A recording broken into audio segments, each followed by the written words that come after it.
Welcome to Marvel Hero Rush, the trading card game. This trading card game, produced by Card Fund, first came out in China and Indonesia and is now seeing its first English printing in the Southeast Asian regions. There isn't a whole lot of content in English about this game at this time, so if you're looking for a quick guide in order to get started playing this game, then this video is for you. In Marvel Hero Rush, the objective of the game is to attack the opponent's base. Hit the opponent's base to score points, and once you hit 9 points, you've won the game. The main deck which you play the game with consists of 50 character cards. You can have up to 2 colors of cards in one deck and up to 3 copies of any one card. You will also have a rush deck consisting of 9 cards. These are used to keep track of points. Let's quickly go over the Marvel Hero Rush playmat as well. On the left is where the rush deck in the timeline goes. Whenever you score a point, you can take one card from the rush deck and place it face up in the timeline. Essentially, this is just for tracking score.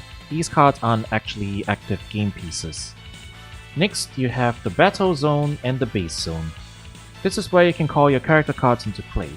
The battle zone consists of 4 spaces: the front zone, the 2 wing zones, and the back zone. And collectively, both the base and battle zones together are considered the field. On the right is where your deck goes, as well as the retreat and void zones.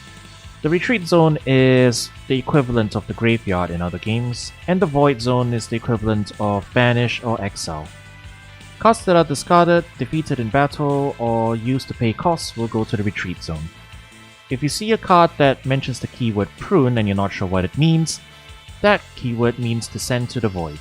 In other words, prune is banish. Here's what's on the character cards. On the top left hand corner is the level of the card. The level determines what you need to pay in order to play the card. Level 1 to 3 cards are essentially free.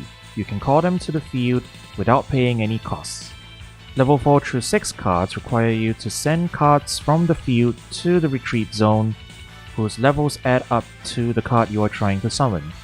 So for example, if you're summoning a level 4, you need to send a 1 and a 3, or a 2 and a 2. The bottom right hand corner contains the card's range. This indicates how many rows ahead of the card it is able to attack. The battlefield consists of 6 rows, 3 on your side and 3 on the opponent's side. Depending on where the card is placed, the range determines how many rows in front it is able to attack, and therefore which zones are valid attack targets. Also in the bottom right is the character's power. This determines who wins when 2 characters fight. If 2 character cards enter combat, the card with the larger power will remain on the field, and the card with the lower power is sent to the retreat. If the cards have the same power, then they are both sent to the retreat. Character cards also typically have effect text. When you can use these effects will vary from card to card. With that all out of the way, let's get to how a typical game structure goes. At the start of your game, both players will shuffle their decks and then draw their starting hands. The starting hand size is 6 cards. Players can also decide to mulligan their starting hands. Players can take the cards they wish to mulligan, put them to the bottom of the deck, and draw that many cards. Then, the deck is shuffled. After that, you can decide who goes first and the game will begin. Now here is the general structure of the turn. First, there is the start phase. If there are any cards or effects that need to be resolved in this step, you may do so. If not, you can proceed to the draw phase. Players will draw 2 cards in every draw phase. The player going first does draw. After that, you enter the action phase. This is where you can take any game actions you wish in any order. Firstly, you can perform action calls. This is the process of calling a card from your hand onto the field.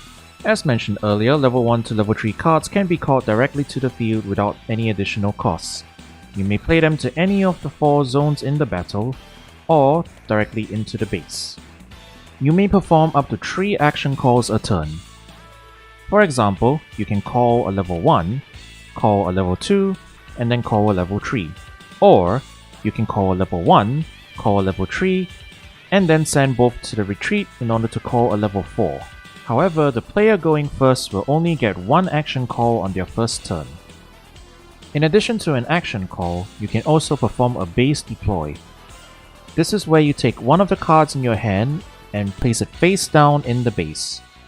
Regardless of what is on the back side of the card, the face down card will count as 1 level of material, and can be used to pay for other action calls. Placing a card face down in this manner will also allow you to draw a card to replace it. If there are any cards that may perform a battle-based move, you may also do so during this phase. A battle-based move is moving a card between the battle zone and the base zone, or the base zone to the battle zone. Once you call a card to the base or the battle, they will have to remain there for the turn. However, if the card was in either zone from the previous turn, each card may, once per turn, change its position. For example, if a card was in the battle last turn, it may move to the base, and if it was in the base last turn, it may move to the battle. Finally, you may freely activate any number of cards and effects that meet the activation requirements stated on the card. For example, cards that activate in the hand by discarding, or cards that attach to another card on the field. Once you are satisfied with your action phase, you may proceed to the battle phase. The player going first does not get a battle phase, and will proceed straight to the next phase, which is the counter phase. At the start of your battle phase, before declaring attacks, you are allowed to rearrange the cards in your battle zone. Feel free to change the formation to where you can get the maximum number of attacks based on your ranges. Once you are done rearranging the positions, you may start declaring attacks. Attacks must be declared in this order. First, the card in the front zone. Then, the cards in the wing zones in any order. Finally, the card in the back zone. When you declare an attack, first you must choose which target you are attacking with the card. This is called the target step. Once you have targeted a card for an attack, this is where the counter step opens up. Certain cards have abilities that activate as a counter. This is the window where those cards would be played. As the attacking player, you will first pass priority to the opponent player. If they have a counter card or counter effect they wish to activate at this point, they can activate and resolve the effect. Once they have done so, or if they choose not to do so, they will pass priority back to the attacking player. The attacking player then gets the opportunity to perform any counter cards or effects that they wish to play as well. Once they have done so, once again they will pass priority back to the other player. You will repeat this process until both players agree that they have no further actions they wish to take. After that, you will proceed to the judge step.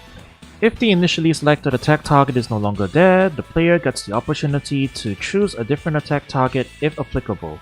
However, they cannot cancel the attack and must select a valid attack target if any. If your character is attacking another character, you will compare the power of the two cards. The card with the lower power will be sent to the retreat. If they have the same power, then both will be sent to the retreat. If you are attacking at an empty spot, also known as the weakness, then you will gain 1 point. Once the judge step is resolved, you may move on to the next card and declare an attack with that one. This will also initiate another counter step, and the process will repeat with each attack declaration. You may choose to take as many actions as you wish within each counter step, with one exception. If your counter effect involves calling a card to the field, you may only perform one such counter action in the entire battle phase. That is to say, if you have multiple cards that can be called during counter steps, you may only play one across the entire battle phase, regardless of how many counter steps there are.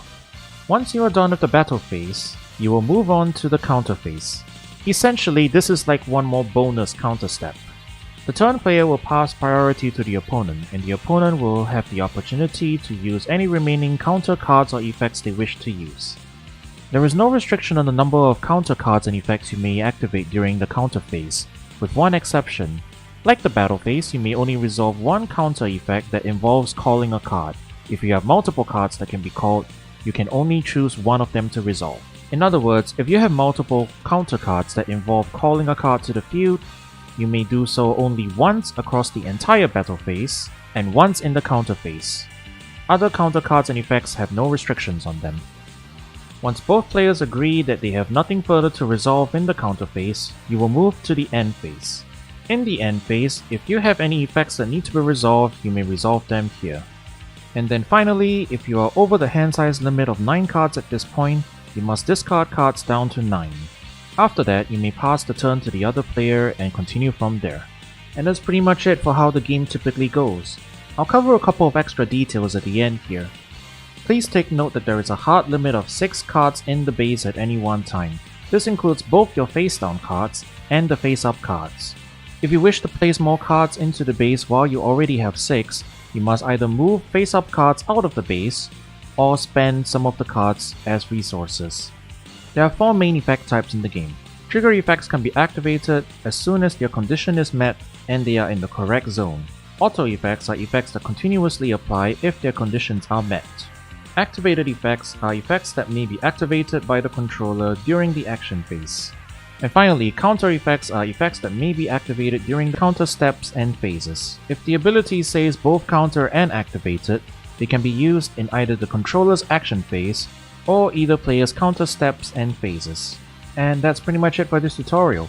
Hopefully this was enough to get you started, and if this video helped you out, feel free to leave a like and a follow if you'd wish. Thank you very much.